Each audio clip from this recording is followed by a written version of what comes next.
last week's Dylan's video caught me at a rough time, so if I offended anybody by what I said, I apologize. I didn't mean anything by it. I was just angry. Hi guys, welcome to Leave Reacts. Hope everyone's having a good day. I know I am. We're back with Bob Dylan. We're continuing Blood on the Tracks with the next two tracks from Blood on the Tracks.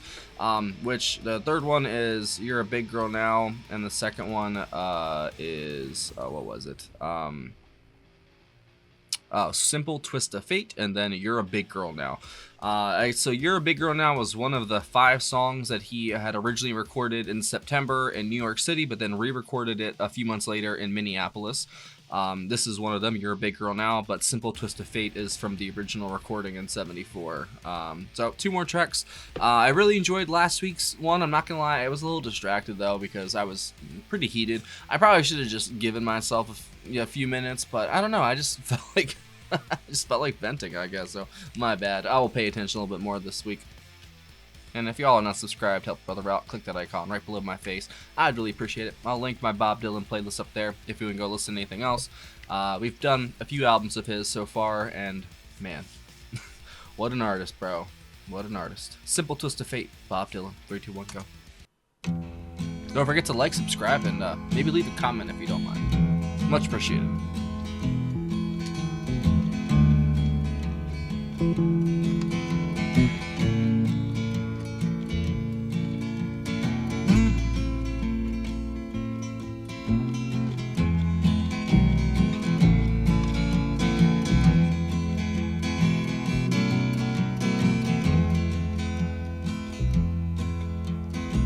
They sat together in the park as the evening sky grew dark. She looked at him and he felt a spark tingle to his bones. 'Twas then he felt alone and wished that he'd gone straight and watched out for a simple twist of fate. They walked along by the old canal, a little confused, I remember well, and stopped into a strange hotel with a neon burning bright. He felt the heat of the night hit him like a freight train moving with a simple twist of fate. Man, his vocals are so good on this album. A saxophone someplace far off played as she was walking on by the arcade, as the light bust through a beat-up shade where he was waking up. She dropped a coin into the cup above a blind man at the gate and forgot about a simple twist of fate.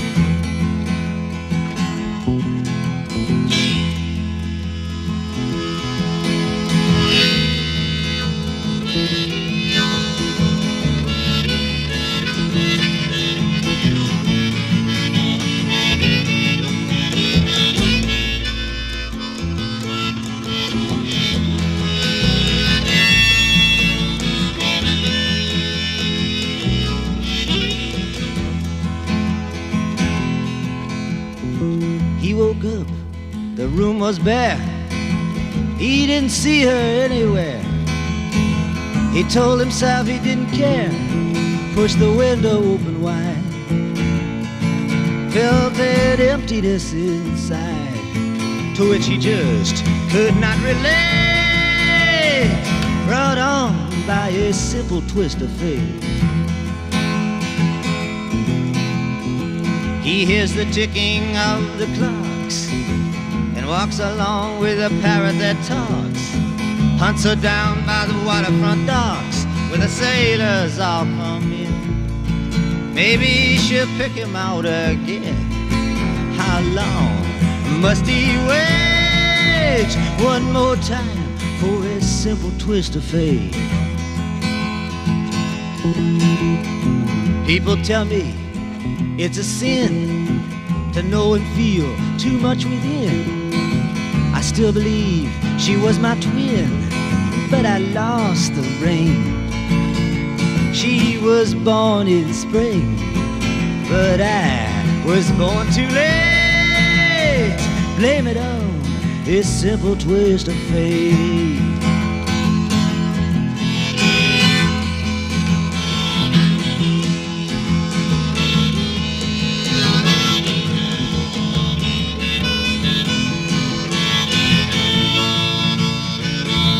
You feel like there's so much history just in the music. It's so weird.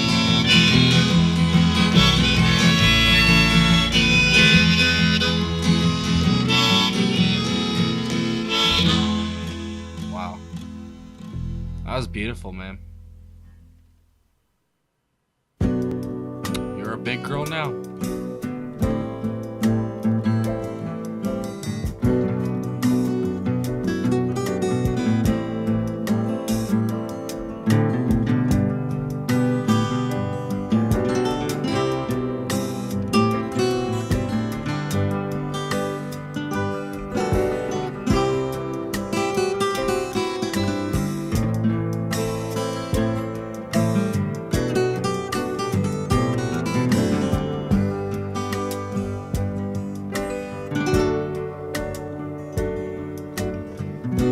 Conversation was short and sweet. It nearly swept me off of my feet, and I'm back in the rain. Oh, and you were wrong, dry land. You made it there somehow. You're a big girl now. That hi-hat is ridiculous.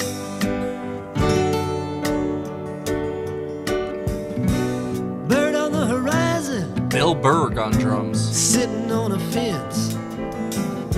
He's singing a song for me at his own expense. And I'm just like that bird, oh, singing just for you.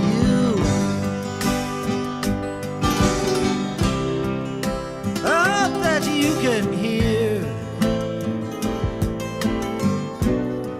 me singing through these tears.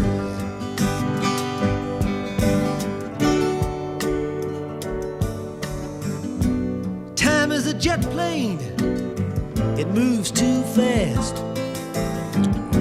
Oh, but what a shame that all we've shared can't last. I can change, I swear. Oh, see what you can do. I can make it through. You can make it too. Wow. What a line. Love is so simple.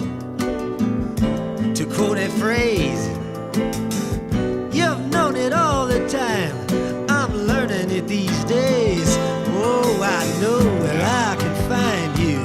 Oh, in somebody's room. It's a price I have to pay. You're a big girl all the way.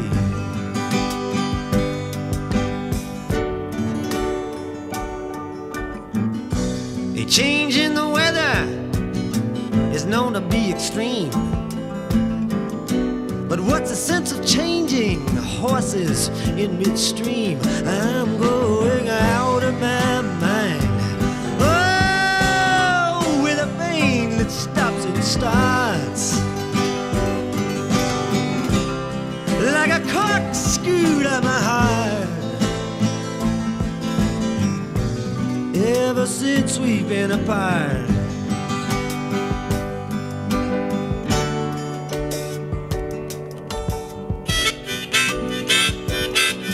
Come on.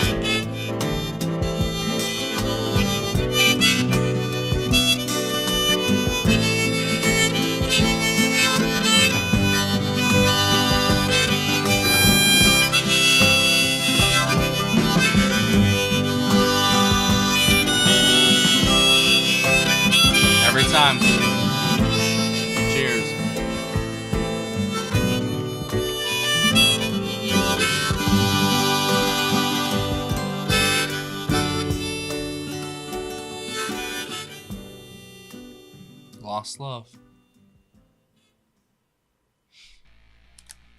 Well, it's so funny to me. Before I came into Bob Dylan, I didn't think that so many of his songs were inspired like by his muses, shall we say? Sarah, Joan Baez, whatever. There are a lot of relationship songs I've noticed, especially that trilogy, the Highway 61 Revisited. Because he sings about love a lot, and I think love. I just talked about this in the Marvin Gaye video. It can mean so many different things to so many different ways.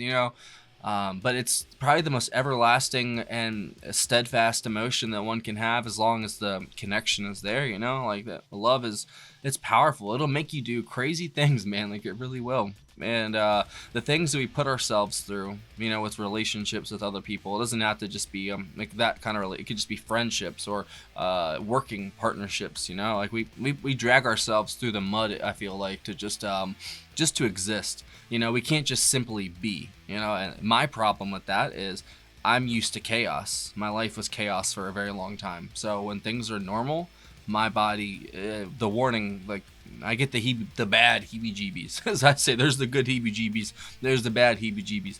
Sometimes just normalcy gives me that. It scares me. I'm not gonna lie, because I've been used to running and gunning for the past.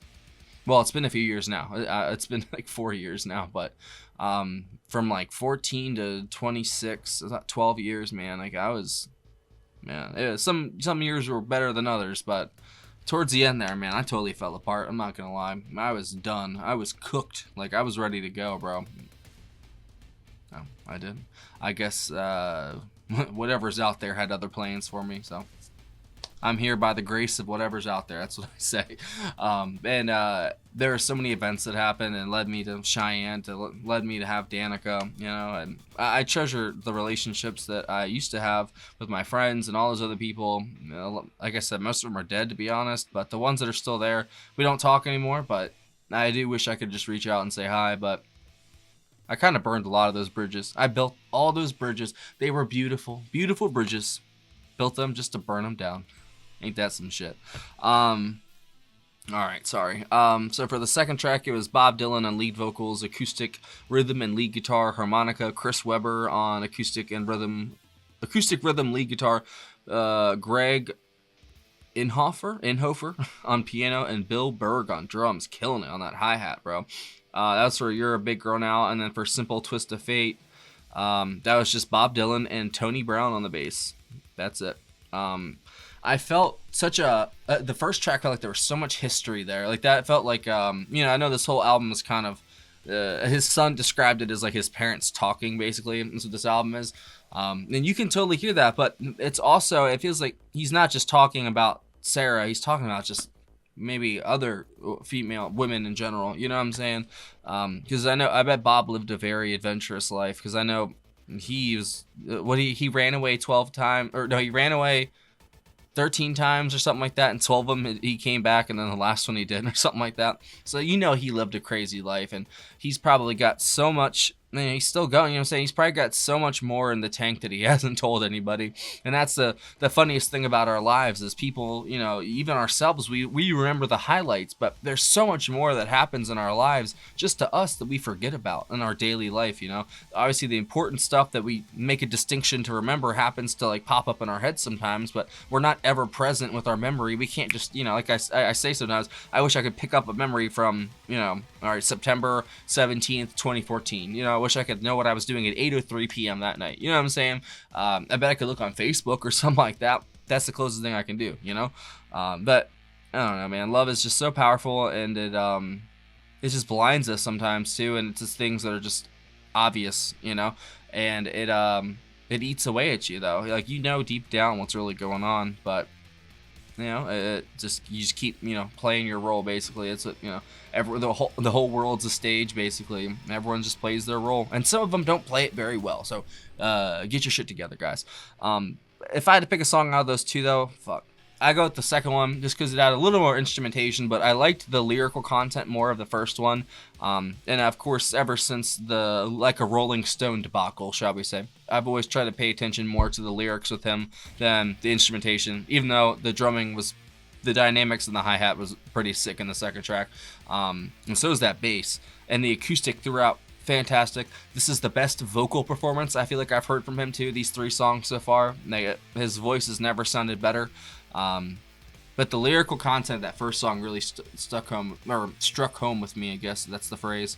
But you know, that's just what Bob does, man. Ever since I really did start, you know, paying attention to the lyrics, they're just so powerful. It's poetry in motion, man. Like, it really is, and he speaks into existence these sort of like imaginary metaphors in your mind of things and stories, and he's just like in a way, like I was talking about Ian Anderson earlier, he's a bard. Like, that's what Bob Dylan is. He was just a bard. He was like the poet of that generation of the, you know, I don't know, I guess you could say hippie, but he's not really hippie.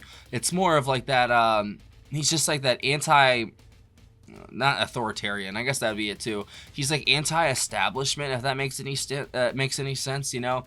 And I know his lyrical content of songs aren't always like, you know, raging against the machine, but I feel like he's just always making a stand, and like one way or another with his music, like he's just sticking his sword in the ground and just saying like, yeah, come on, you know. And I think that, you know, he's really putting himself out there with this one, and I appreciate that about an artist when they don't have any fear of putting their actual personal life out there. And, you know, everybody knows the history of these songs, it seems like. If you read Wikipedia, it's got paragraphs on paragraphs about this song. But, you know, I try not to read them as much. Like, I do sometimes, but if I really feel a song, I don't really have to read those. Like, sometimes I do that just to actually maybe connect things that I don't understand off like the first reaction.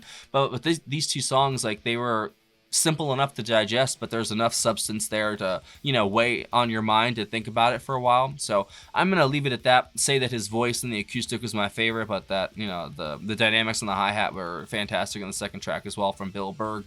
And that's it, man. The next track will be 1975, huh? See, this is so far removed. This is a decade removed from Mr. Tambourine Man, from that, you know, jazz festival that I like so much. So next week will be Idiot Wind, You're Gonna Make Me Lonesome When You Go, and Meet Me in the Morning.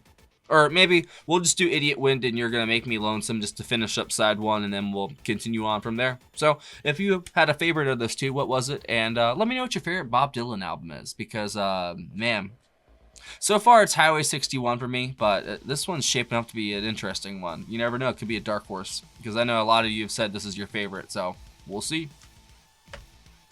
Oh, 18 minutes? That's not bad. I didn't blab too long, did I? Oh, I did? Oh, sorry. Alright, bye.